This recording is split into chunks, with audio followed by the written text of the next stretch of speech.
Hi friends, lord Shiva త్రిలోకాలకి అధిపతి, ఆది దేవుడు అంటారు. ఎందుకంటే శివుణ్ణి యూనివర్స్ లో ఉన్న ఏ శక్తి కూడా ఎదిరించలేదు. శివుడి యొక్క జననం ఎలా జరిగింది అని మీరెప్పుడైనా ఆలోచించారా? అలాగే శివుడి తల్లి ఎవరు? తన తండ్రి పేరేంటి? శివుడు ఎవరి దగ్గర శిక్షణ తీసుకున్నాడు? అలాగే శివుడు గురువుగా ఎవరెవరికి శిక్షణ ఇచ్చాడు? ఇలాంటి ఎన్నో ప్రశ్నల గురించి ఈ వీడియోలో మాట్లాడుకుందాం. అందుకని ఈ వీడియోని ఎక్కడా స్కిప్ చేయకుండా పూర్తిగా చూడండి.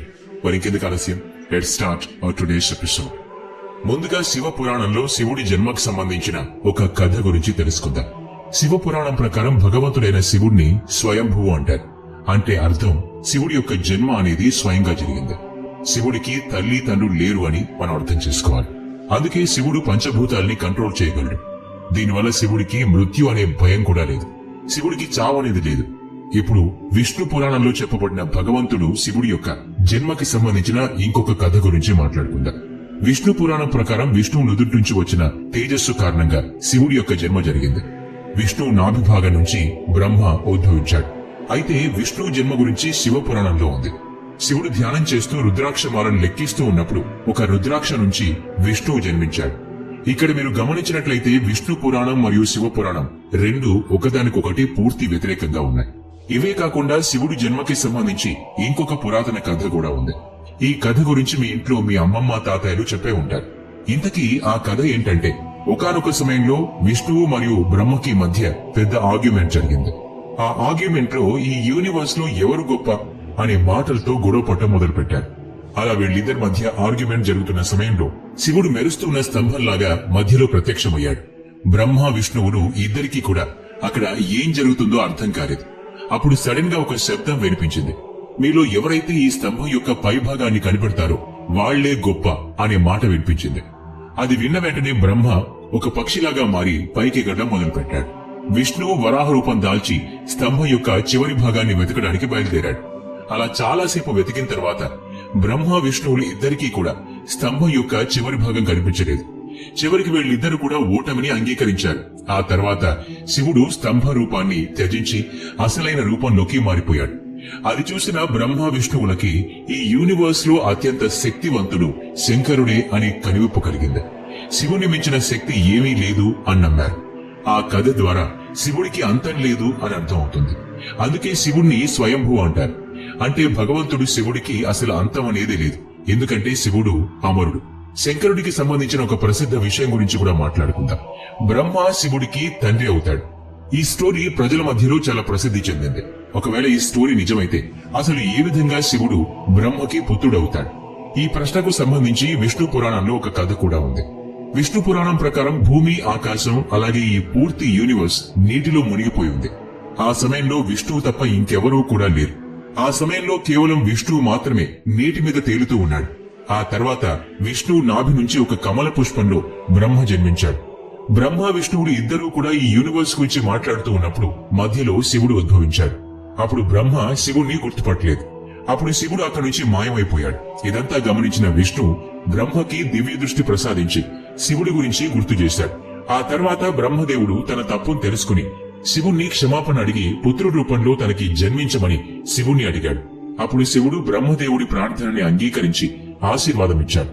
ఆ తర్వాత బ్రహ్మదేవుడు ఈ సృష్టిని సృష్టించే సమయంలో తనకి ఒక పిల్లవాడి అవసరం పడింది. అప్పుడు శివుడి యొక్క ఆశీర్వాదం బ్రహ్మదేవుడికి గుర్తొచ్చింది. వెంటనే శివుడి కోసం బ్రహ్మ తపస్సు చేయడం మొదలుపెట్టాడు. అలా కొంతకాలం తర్వాత శివుడు ఒక బాలుడి రూపంలో బ్రహ్మ ముందు ప్రత్యక్షమయ్యాడు. ఆ బాలుడు బ్రహ్మ ముందు నిలుచుని ఏడుస్తూ ఉన్నాడు. అప్పుడు బ్రహ్మ ఆ బాలుణ్ణి ఎందుకు ఏడుస్తున్నావా అని అడిగాడు. అప్పుడు బాలుడు నాకు ఎలాంటి పేరు కూడా లేదు అని సమాధానమిచ్చాడు. అలా బ్రహ్మదేవుడు ఆ బాలుడికి రుద్ర అనే పేరు పెట్టాడు. ఆ పేరుకు అర్థం ఏడుస్తూ ఉన్నవాడు అని. ఆ పేరు పెట్టినప్పటికీ కూడా ఆ బాలుడు ఏడుపు ఆపలేదు. దాంతో బ్రహ్మ ఇంకో పేరు పెట్టాడు. రెండో పేరు కూడా ఆ బాలుడికి నచ్చలేదు. అలాగే ఇంకా ఏడుస్తూనే ఉన్నాడు. ఏదో విధంగా బాలుడి ఏడుపు ఆపాలని బ్రహ్మదేవుడు శివుడికి 108 పేర్లు పెట్టాడు. రుద్ర, సర్వ, భావ్, ఉగ్ర, భీం, ఈశాన్ మరియు మహాదేవు లాంటి 108 పేర్లు పెట్టాడు. శివ పురాణం ప్రకారం ఈ పేర్లన్నీ కూడా భూమి మీద రాయడం జరిగింది. దీని తర్వాత శ్రీమద్దేవి మహాపురాణం గురించి మాట్లాడుకోవాలి. ఈ పురాణంలో మహాదేవుడి యొక్క తల్లిదండ్రుల గురించి చెప్పారు. శ్రీమద్దేవి మహాపురాణం ప్రకారం ఒకసారి నారదుడు తన తండ్రి బ్రహ్మతో సృష్టి నిర్మాణం ఎవరు చేశారు అని అడిగాడు.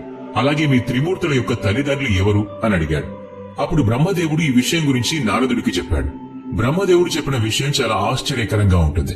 బ్రహ్మ ఏం చెప్పాడు అంటే దుర్గాదేవి నుండి బ్రహ్మ, విష్ణు, మహేశ్వరులు పుట్టారని సెలవిచ్చారు. ఆ దుర్గాదేవియే మా ముగ్గురికి తల్లి అని బ్రహ్మ చెప్పాడు. మరియు కాల సదాశివుడు మా త్రిమూర్తుల తండ్రి అని చెప్పాడు. ఈ కథతో పాటు దేవి మహాపురాణంలో బ్రహ్మ, విష్ణువులకు మధ్య జరిగిన గొడవ గురించి ఇంకో కథ కూడా ఉంది. దేవి పురాణం ప్రకారం ఒకసారి బ్రహ్మ మరియు విష్ణువుకి గొడవ జరిగింది. గొడవలో భాగంగా బ్రహ్మ ఈ సృష్టిని నేనే తయారు చేశాను అని అన్నాడు. దీనికి సమాధానంగా విష్ణు, నీకు నేను తండ్రిని, ఎందుకంటే నా నాభి నుంచి ఉద్భవించావు కాబట్టి అన్నాడు. అలా వీళ్ళిద్దరి మధ్య గొడవ పెరుగుతూ వచ్చింది. ఈ విషయాన్ని గమనించిన సదాశివుడు అక్కడికి వచ్చి, పుత్రులారా, నేను మీకు యూనివర్స్ ని తయారు చేయడం, పాలించడం లాంటి 2 పనులు అప్పగించాను. ఇదే విధంగా శంకరుడికి సంహరణ, తిరోగతి లాంటి పనులు అప్పగించాను. సదాశివుడు ఇంకా మాట్లాడుతూ, నాకు 5 ముఖాలున్నాయి. 1 ఆకార్, 2 ఉకార్, 3 బుకార్, 4 బిందు మరియు 5వ ముఖం నుంచి నాథ్ అంటే శబ్దం ఉద్భవించింది. ఈ 5 ముఖాల్ని కలిపి చూసినట్లయితే ఓంకారం తయారవుతుంది.